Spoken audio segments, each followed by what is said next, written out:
We'll see you on Christmas.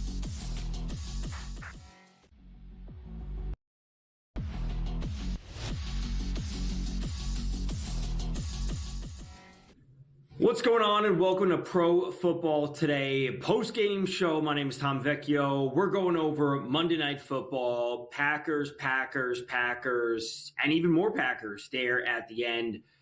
Final score for the Packers on Monday Night Football, 34-0. This is what we all expected.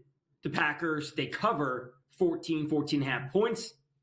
The game stays under. It was at 42.5, 43, wherever you may have gotten it. And as we spoke about on the pregame show, this is, as Dave said, not what the books wanted to see, because the Packers, they win, whether it's on the normal spread, in the parlays, or the teasers, or the money lines, wherever you had the Packers, it was all Packers. On the Saints side of things, there's not much to talk about. This is what we're going to be seeing from them to end the season. It's Spencer Rattler and a cast of characters around him, none of whom are consistent. The leading receiver is Foster Moreau with 33 yards. The leading rusher is Spencer Rattler. There is a path that Spencer Rattler, with the 153 in the air and 28 on the ground, that we can make the case that Spencer Rattler, we could go to him on a passing plus rushing in the final few weeks of the season, but we don't need to be betting on the Saints. We have a full slate, the final 2 weeks of the year, and we have many teams that are either A, in the playoffs, or B, fighting for playoff positioning. And we can look to trust those teams rather than going to a team that's 5-10 with a backup quarterback. That's all I have to say about the Saints. They got a lot to figure out in the offseason. As for the Packers side of things, what we saw from them tonight is obviously them operating as a well-oiled machine, and a number of players actually did hit their unders, but they are so good that they can spread the ball around. Jordan Love hits the under on his yards. He ended with 182. Even if you altered him down, where his, Vinny, do we have the graphic for the QBs? His pregame number was what? 233, 230, whatever it was for his passing. Even if you altered him down, 230, there it was. Even if you altered him down in an SGP to get to 200, he doesn't do that. Only has the one passing touchdown, so goes under the 1.5 passing touchdowns. Josh Jacobs, 13 carries for 69 yards. He does have his touchdown. Emmanuel Wilson also, as I spoke about on the halftime show, him going over 24.5 rushing yards, which he did hit. That one cashed in. He has a touchdown. Chris Brooks has a touchdown. Josh Jacobs' line was sitting at 92. His combined was sitting at 110. He hits the under on those, or hits the under on his rushing, under on the rushing attempts, only 13, because they were up by so much. And at halftime, I said his live line was sitting at 85.5, which was lower than his pregame number, because they didn't need to have him out there. And, he had the arm thing. He came off the field a little bit hanging his left arm, whatever it was. They didn't need to have him out there. Wilson controlled things.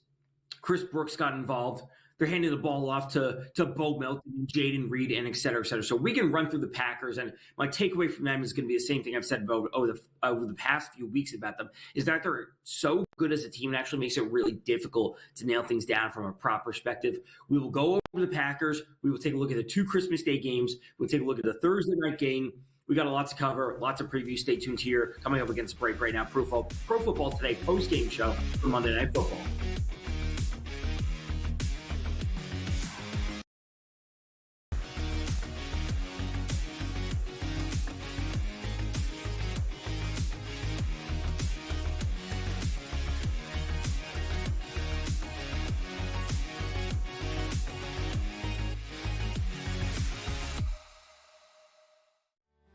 The holidays come with a touch of craziness, from unwrapping the latest storylines to the best betting insights. We've got everything you need to crank up the excitement this season. We can't promise there won't be a little yelling. Play a decent schedule. They have maybe 500.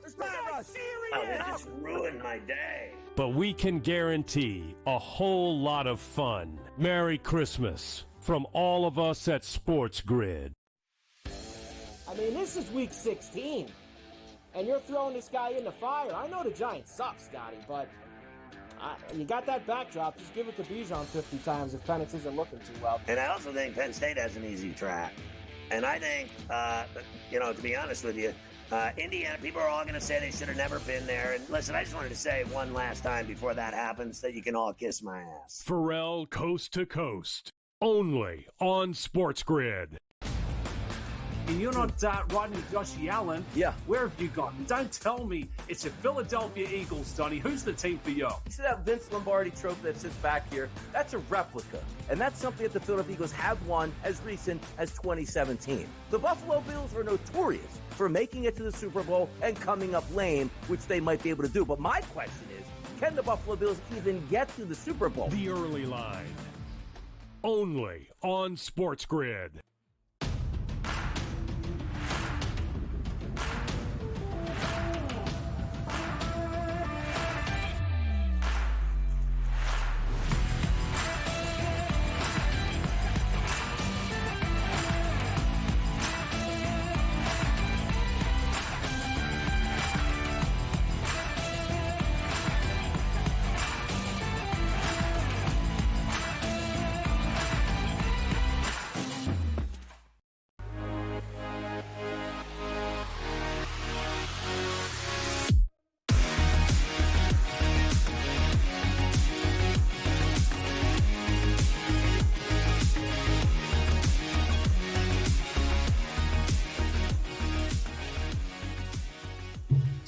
What's going on, and welcome to Pro Football Today post-game show. My name is Tom Vecchio. We're coming off of Monday Night Football's onslaught by the Packers. Final score 34-0.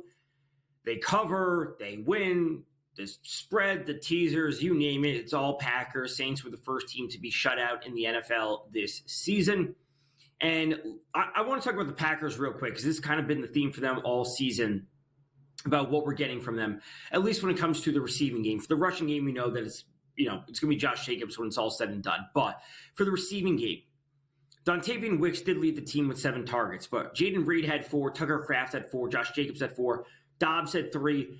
Christian Watson only had the 1. He had the hamstring injury, left early. But on a normal game-to-game basis, he's having 3, 4, 5. If we look back to last week, Watson has 6. Josh Jacobs has 4 targets. Dobbs, 5. Tucker Kraft, 2. Reed, 6. Dontavian Wicks, 2. The week before this, we're seeing Watson with 7, Wicks with 5, Kraft with 5, et cetera, et cetera. The point being is that on a week-in and week-out basis, as Troy Aikman was talking about on the broadcast, is that they don't have a Jamar Chase or Justin Jefferson or CeeDee Lamb, as he said. There's no one dominant receiver and then kind of other options. It's actually just a collection of, really good receivers. There's no one. So week in and week out, we're actually seeing players fall below their props like Dobbs, like Wicks, like Watson tonight, because not everyone's going to be having a big game when you have so many players, and Josh Jacobs is moving the ball effectively on the ground. So it is difficult from a Packers perspective, nailing down that one player. I was adamant about Tucker Kraft on the pregame show. He hit the over on his.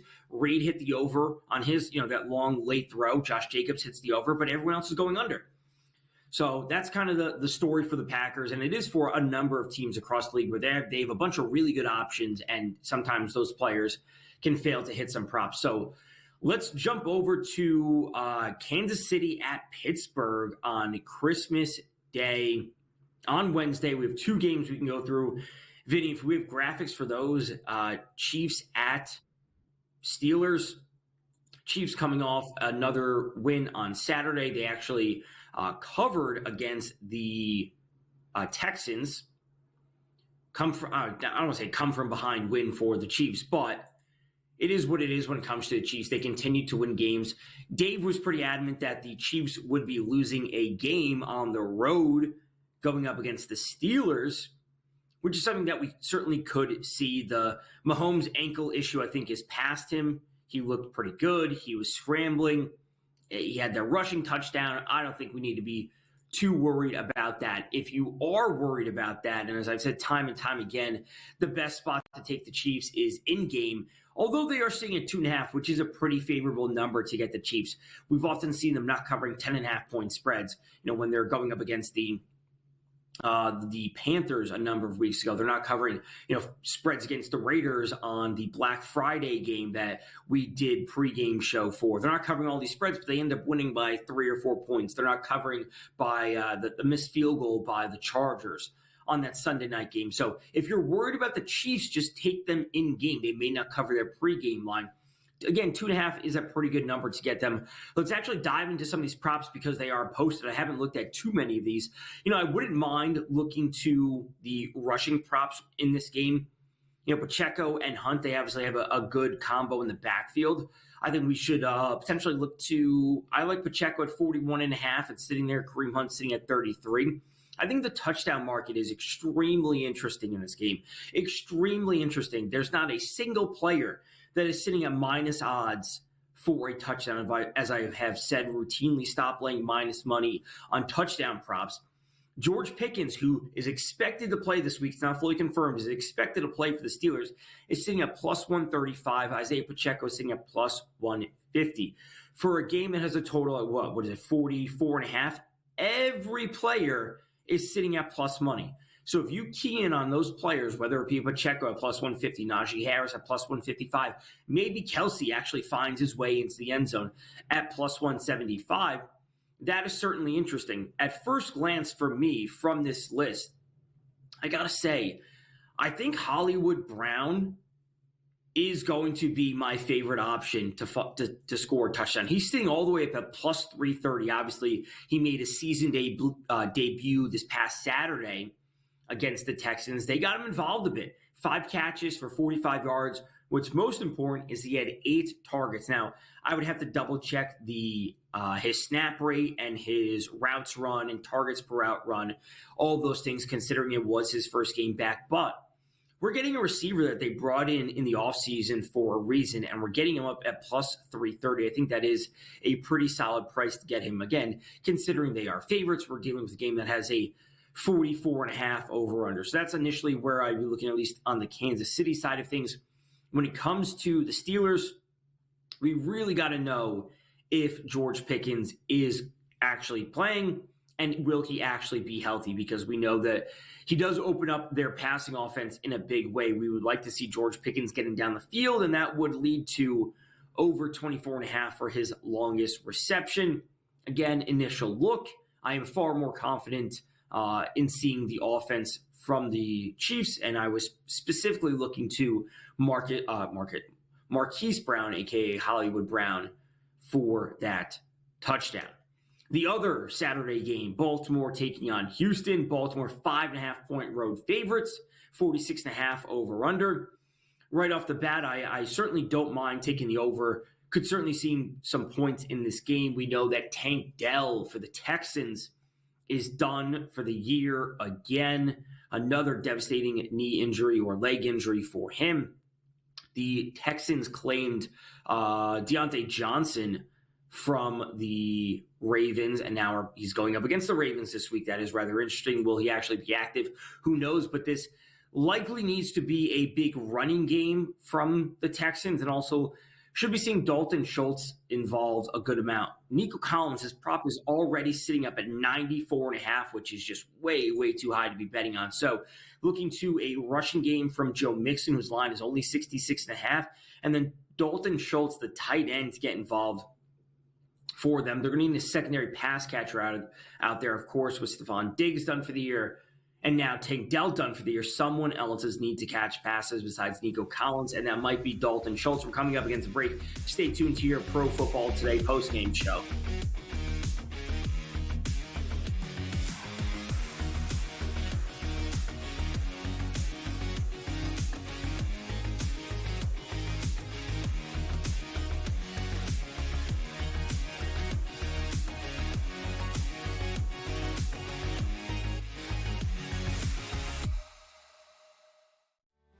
The holidays come with a touch of craziness, from unwrapping the latest storylines to the best betting insights. We've got everything you need to crank up the excitement this season. We can't promise there won't be a little yelling. Played a decent schedule. They have maybe 500. Oh, they just ruined my day. But we can guarantee a whole lot of fun. Merry Christmas from all of us at SportsGrid. I mean, this is week 16, and you're throwing this guy in the fire. I know the Giants suck, Scotty, but You got that backdrop, just give it to Bijan 50 times if Penix isn't looking too well. And I also think Penn State has an easy track. And I think, to be honest with you, Indiana, people are all going to say they should have never been there. And listen, I just wanted to say one last time before that happens that you can all kiss my ass. Pharrell Coast to Coast, only on SportsGrid. You're not riding with Josh Allen. Yeah. Where have you gone? Don't tell me it's the Philadelphia Eagles, Donnie. Who's the team for you? You see that Vince Lombardi trophy that sits back here? That's a replica. And that's something that the Philadelphia Eagles have won as recent as 2017. The Buffalo Bills are notorious for making it to the Super Bowl and coming up lame, which they might be able to do. But my question is, can the Buffalo Bills even get to the Super Bowl? The early line, only on SportsGrid.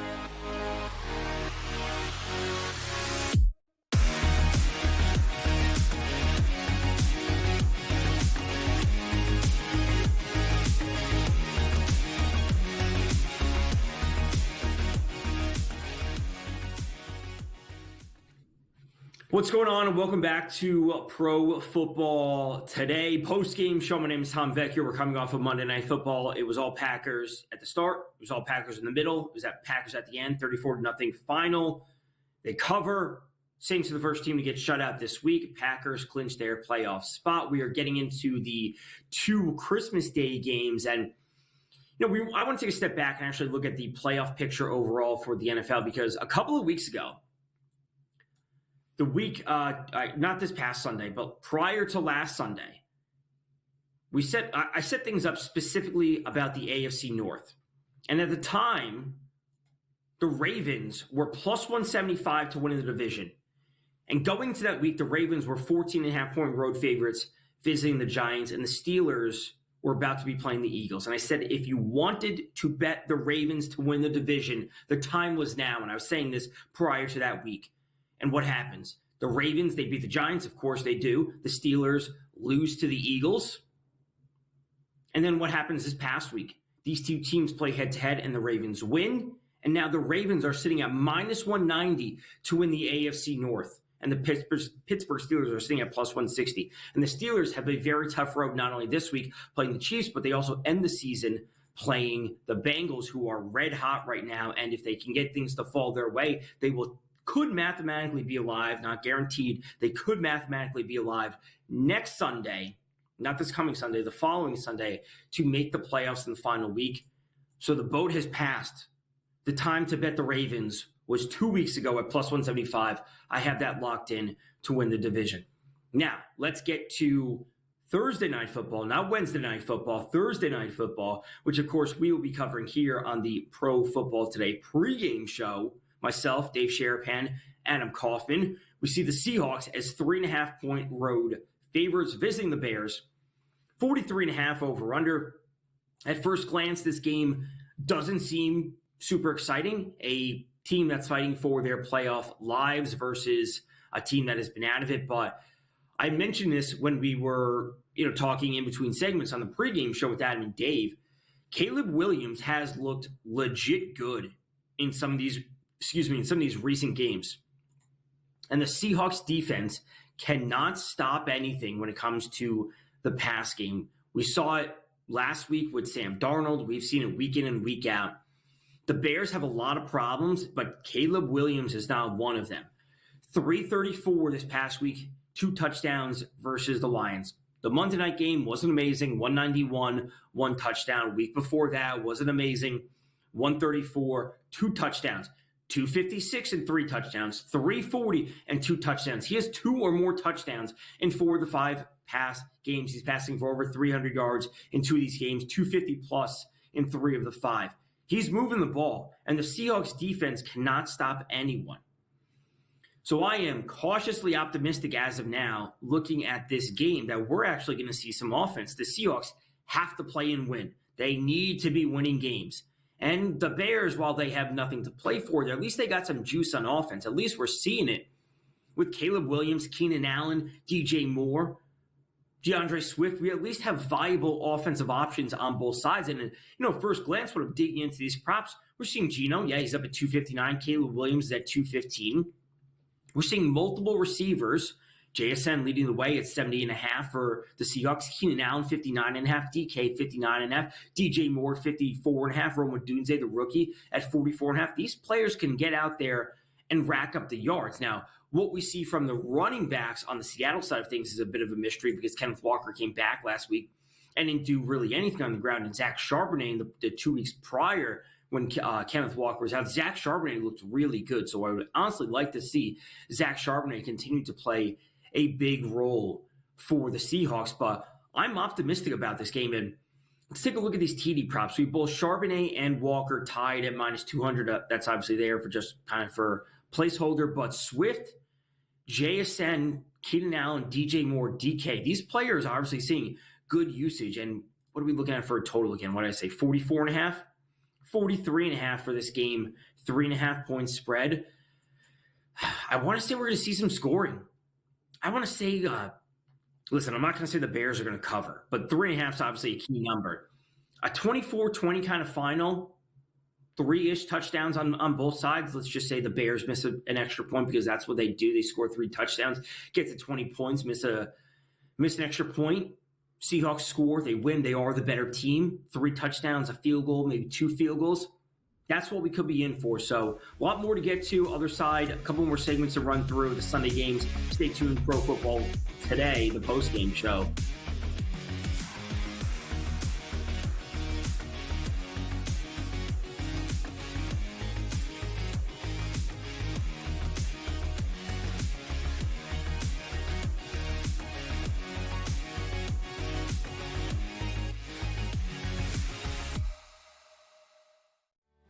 The holidays come with a touch of craziness, from unwrapping the latest storylines to the best betting insights. We've got everything you need to crank up the excitement this season. We can't promise there won't be a little yelling. Play a decent schedule. They have maybe 500. Oh, it just ruined my day. But we can guarantee a whole lot of fun. Merry Christmas from all of us at SportsGrid. I mean, this is week 16, and you're throwing this guy in the fire. I know the Giants suck, Scotty, but you got that backdrop. Just give it to Bijan 50 times if Penix isn't looking too well. And I also think Penn State has an easy track.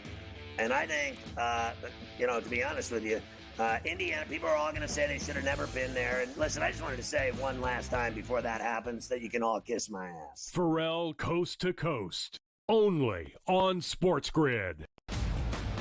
And you're not riding with Josh Allen. Yeah. Where have you gone? Don't tell me it's the Philadelphia Eagles, Donnie. Who's the team for you? You see that Vince Lombardi trophy that sits back here? That's a replica. And that's something that the Philadelphia Eagles have won as recent as 2017. The Buffalo Bills are notorious for making it to the Super Bowl and coming up lame, which they might be able to do. But my question is, can the Buffalo Bills even get to the Super Bowl? The early line, only on SportsGrid.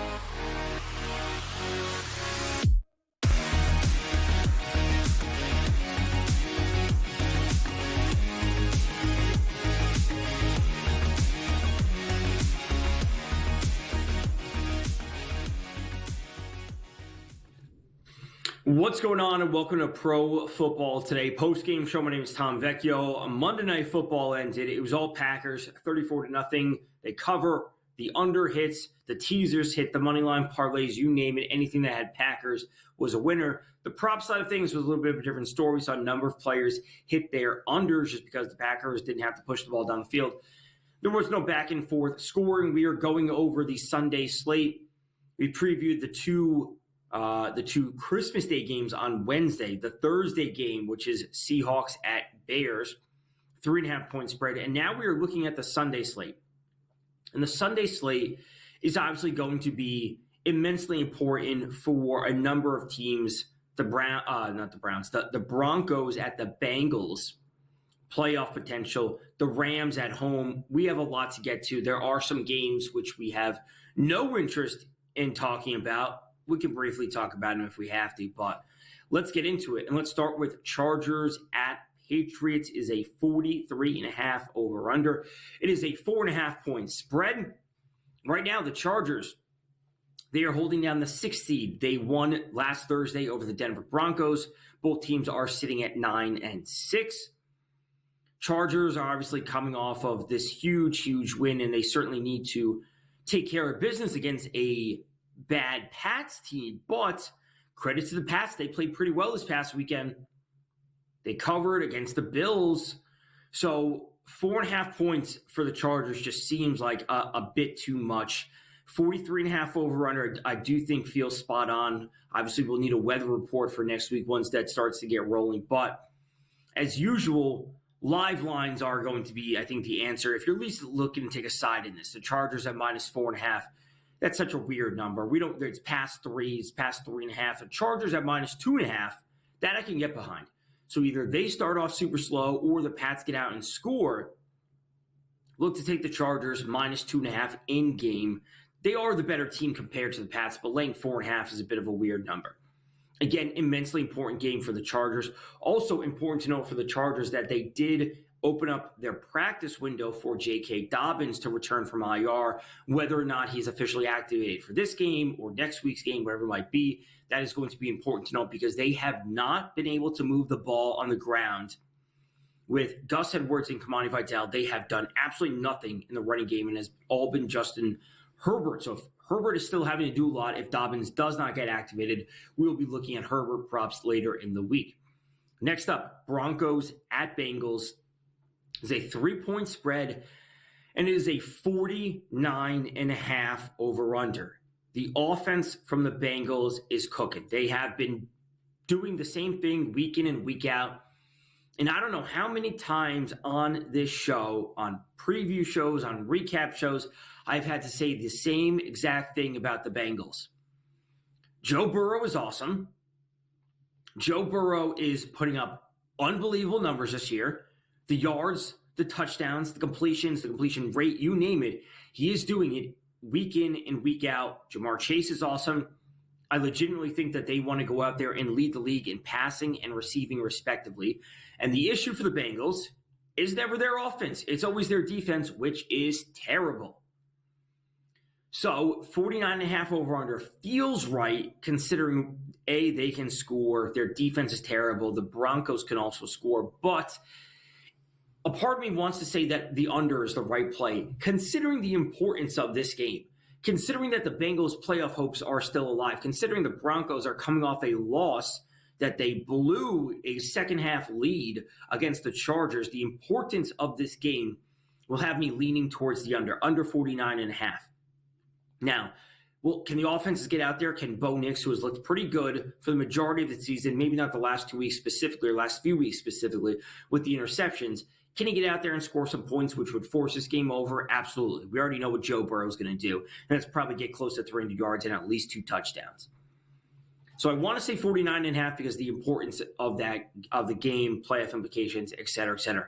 Let's move on. Cardinals at Rams. Excuse me, these are not the Sunday games yet. These are the Saturday slate of games, which are the 3 Saturday games, not the Sunday slate. Cardinals at Rams, the last Saturday game at 8:15 Eastern. Rams are 5.5-point home favorites. It's a 48.5 over under.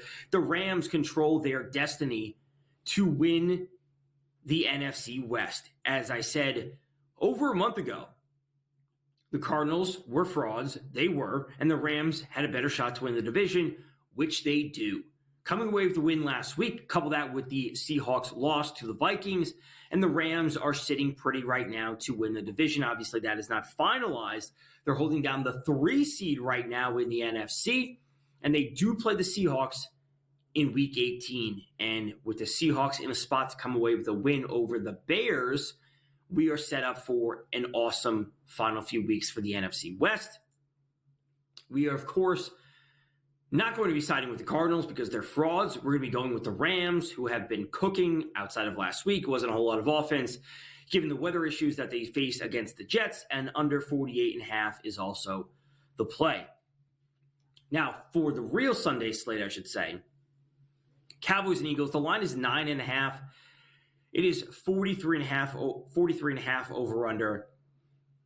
The big news for this is will Jalen Hurts play? And I have not seen anything in terms of an updated concussion report from him. Is he in the concussion protocol? Will he clear the concussion protocol?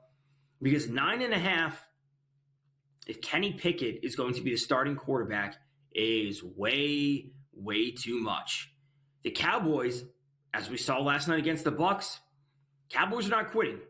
They are mathematically eliminated after the losses that happened on Sunday. They spoke about on the broadcast last night that the Cowboys were mathematically eliminated before their game last night, and they still went out there and gave a great effort.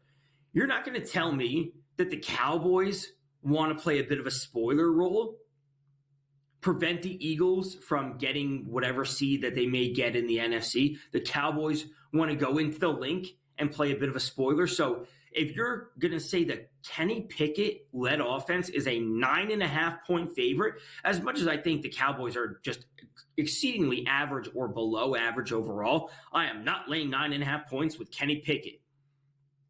So we can look to that. Now, this is a line that you may want to jump on early because if Hurts does get officially ruled out and Kenny Pickett's officially named the starter, the line may move. And it may move in the other direction if Hurts gets cleared from the concussion protocol, and the line may jump up to 10.5 or 11.5. So you got to pick your spot. You got to understand what you're expecting, read the news of the reports, Schefter, Rappaport, whatever it might be, and know that we could be in for some line movement in that game. 43.5 over under. I don't mind playing the over, especially if Hurts does play. But again, that line would also move if Hurts is active. Colts at Giants. Colts are 7.5-point road favorites taking on the Giants. It's a 40.5 over under. This is one of the grosser games on the slate. The Giants are terrible. Drew Lock is terrible. But on the other side, Anthony Richardson is anything but consistent. He finished last week's game with 7 completions? Was it 7 completions, 9 completions? I'll have to double check, but 7 completions from a starting quarterback is absolutely terrible.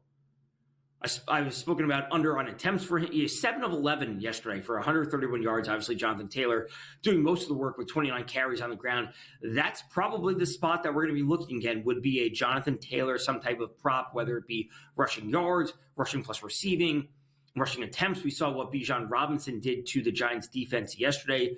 And in a game that the Colts still need to win because they're not mathematically eliminated, we will likely be seeing Jonathan Taylor lead the way for the Colts time and time again, and I'll likely be looking to Anthony Richardson under on attempts and under on completions just because they do not pass the ball at a high rate, nor is he effective when he does so.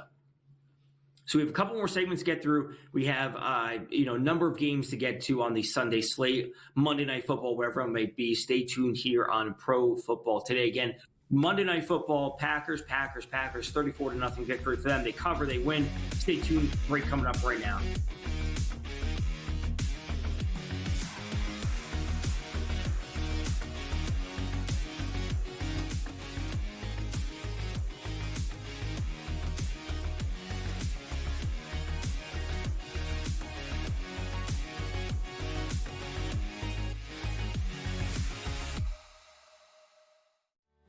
The holidays come with a touch of craziness, from unwrapping the latest storylines to the best betting insights. We've got everything you need to crank up the excitement this season. We can't promise there won't be a little yelling. Play a decent schedule. They have maybe 500. There's no rush. Oh, they just ruined my day. But we can guarantee a whole lot of fun. Merry Christmas from all of us at SportsGrid. I mean, this is week 16, and you're throwing this guy in the fire. I know the Giants suck, Scotty, but you got that backdrop. Just give it to Bijan 50 times if Penix isn't looking too well. And I also think Penn State has an easy track. And I think, to be honest with you, Indiana, people are all going to say they should have never been there. And listen, I just wanted to say one last time before that happens that you can all kiss my ass. Pharrell Coast to Coast, only on SportsGrid. You're not riding with Josh Allen. Yeah. Where have you gone? Don't tell me it's the Philadelphia Eagles, Donnie. Who's the team for you? You see that Vince Lombardi trophy that sits back here? That's a replica. And that's something that the Philadelphia Eagles have won as recent as 2017. The Buffalo Bills are notorious for making it to the Super Bowl and coming up lame, which they might be able to do. But my question is, can the Buffalo Bills even get to the Super Bowl? The early line, only on SportsGrid.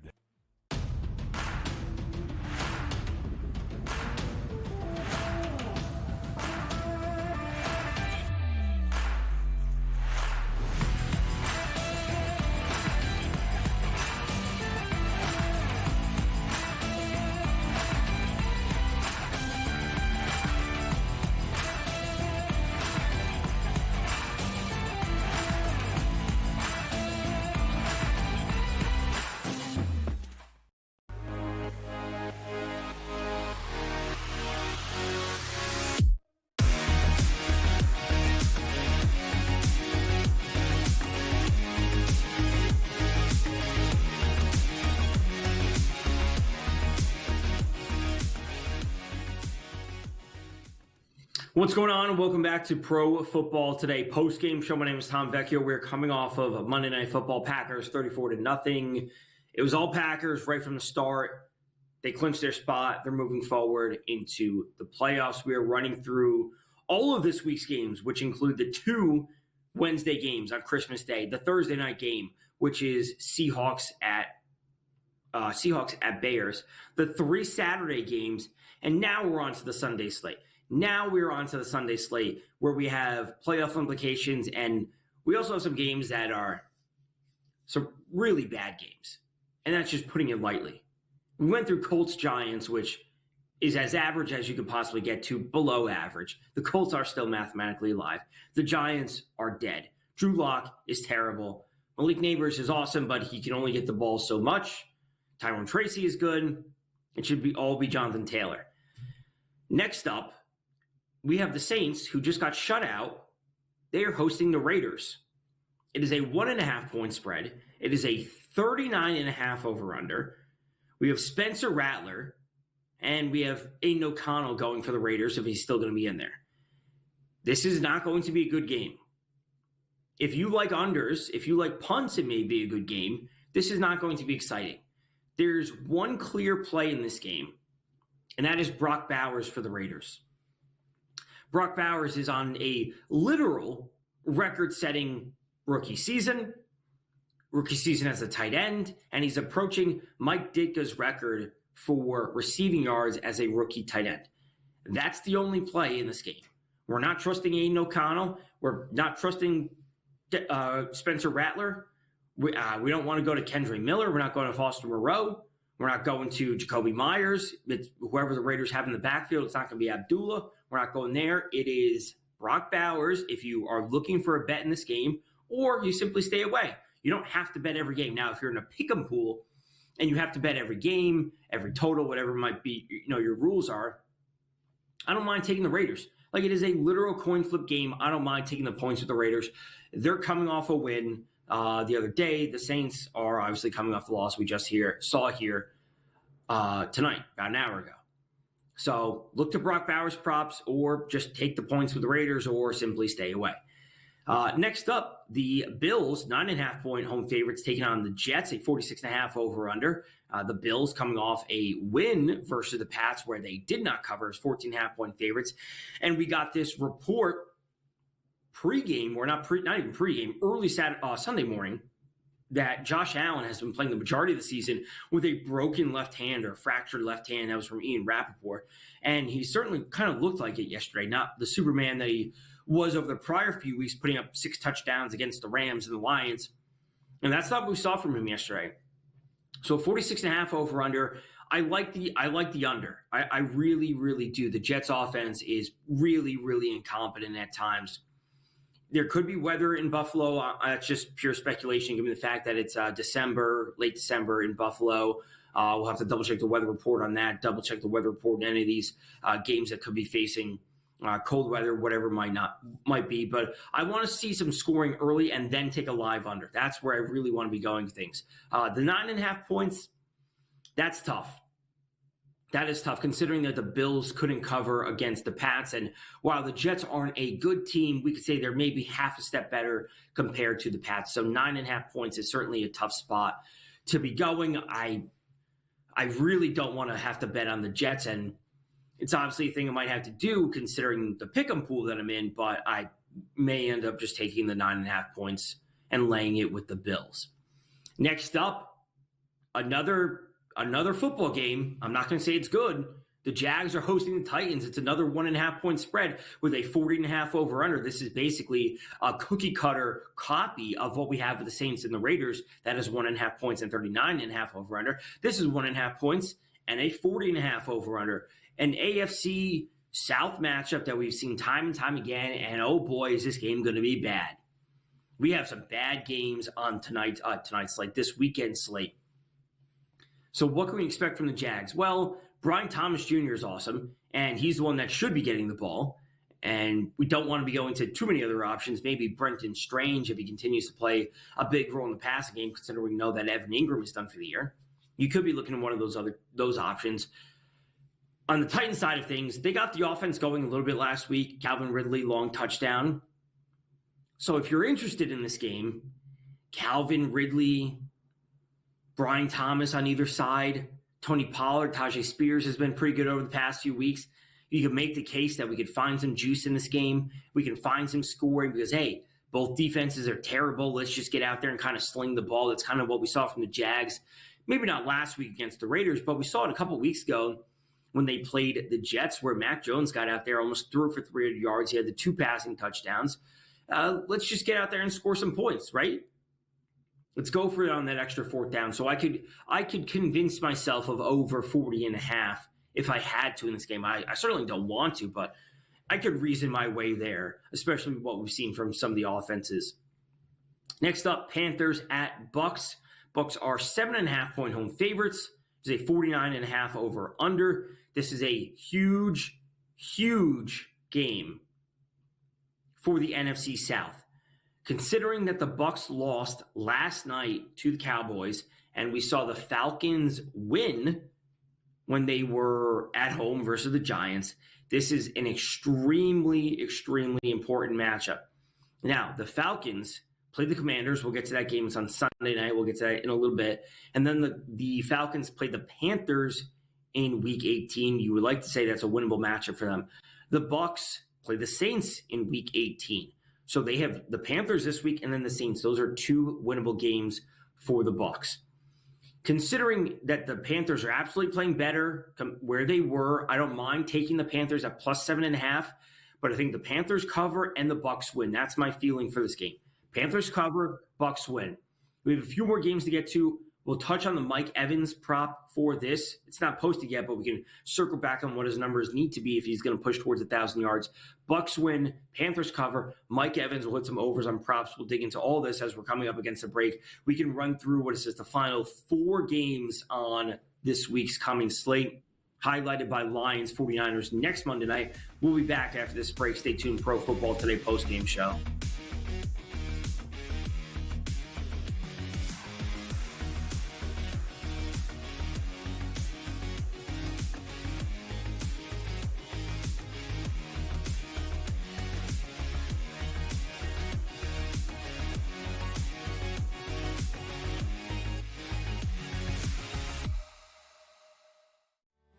The holidays come with a touch of craziness, from unwrapping the latest storylines to the best betting insights.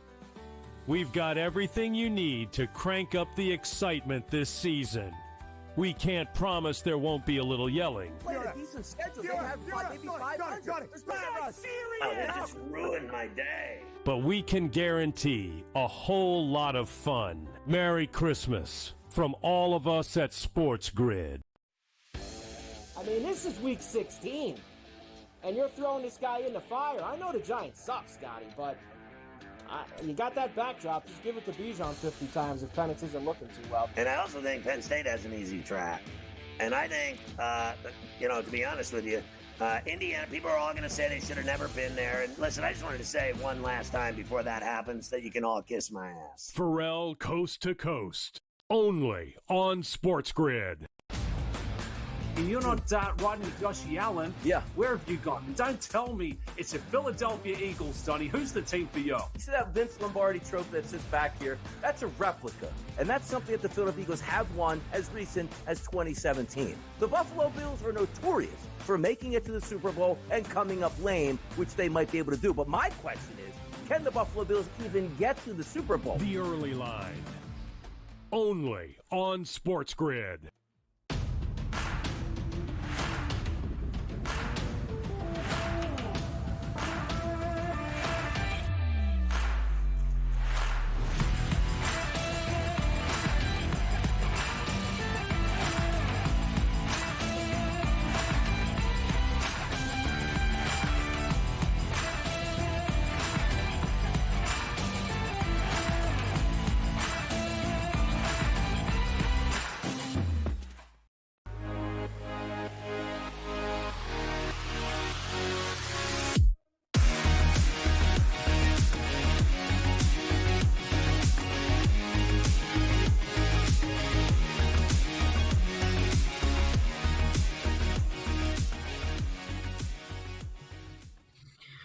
What's going on, and welcome to Pro Football Today. Post-game show. My name is Tom Vecchio. Packers 34-0. That game is over. We are on to the Sunday slate. It is a full week of games, 2 games on Christmas, 1 on Thursday, 3 on Saturday, and we are on to the Sunday slate. As I said, I want to run through this Panthers-Bucks game. As I was saying before the break, I think the Bucks win. I don't know if they cover.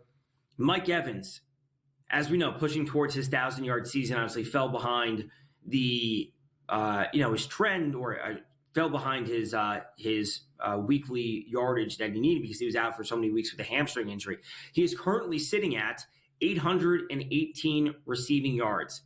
He needs 182 receiving yards over the next 2 games in order to hit 1,000. That is 91 yards per game.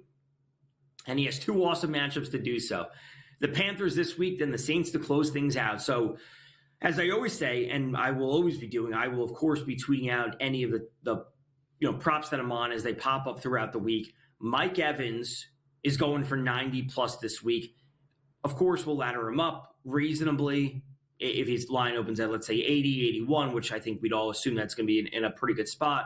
90-plus, the 100-plus, and we can close it out in the final week of the season. And it's great to know that the Bucs still need to play and win. We're not talking about garbage time yards here. It's actually really important for them just to actually win the games, and getting your best player the ball is just a rational thing to do. So that is all good there when it comes to Mike Evans.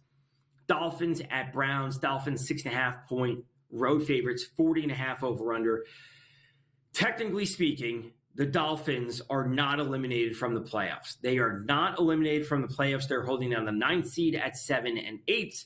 The Colts, the Broncos, the Chargers are all ahead of them. This, couple wins that they picked up over the past few weeks are important, or have kept them afloat. It is obviously a mathematical ability that they're live.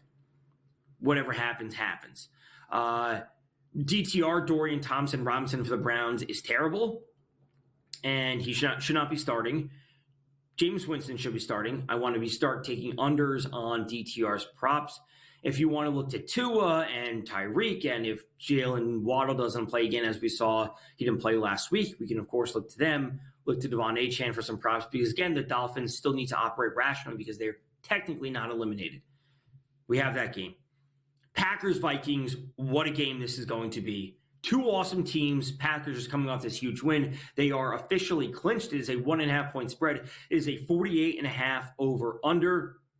Huge, huge game. The Lions are playing on Monday night, next Monday night. They're at the 49ers. We know the 49ers are eliminated. This is an important game for the Vikings to win. Because of why? Because if the Vikings lose this game, the Packers would be 12-5. The Vikings would be 13-3. The Vikings end the season playing the Lions while the Packers end the season playing the Bears. So it is reasonable to say if the Packers can win versus the Vikings and then win versus the Bears, which we'd all assume, the Vikings have a tough road to then win versus the Lions, which would drop the Vikings to the 3rd spot in the division. And now we're talking about them dropping in the NFC standings overall in the playoffs and this, that, the other thing. So really, really important game when it comes to not just this week, but how it permutates. The same thing with the Falcons and the Bucs and so many teams across the league where it's not just about this week, it's also about the following week because they may be facing an easier team or a tougher team, whatever it might be. So I have to lean on the under. And I know I hate to do it. I hate to lean under 48.5 with this much talent on both sides. But again, the importance of this game, I really hope shines through. The talent that we have on both sides is absolutely immense. The Vikings, especially with a wide receiver duo that they have up the top, Aaron Jones going up against his former team. There's so much talent, but I really want to lean on the under. And I know it might not be the most popular thing to do, but I think it is the right play. Next up, Falcons-Commanders. We've got to run through these final few games. Falcons-Commanders, Sunday Night Football, revenge game, return. Oh, no, it's not because Kirk Cousins isn't starting anymore. It's Michael Penix Jr. That's right. There's no more Kirk Cousins. They should have made this switch many weeks ago, but it is the Falcons at the Commanders, 4.5-point spread in favor of the Commanders, 47.5 over-under.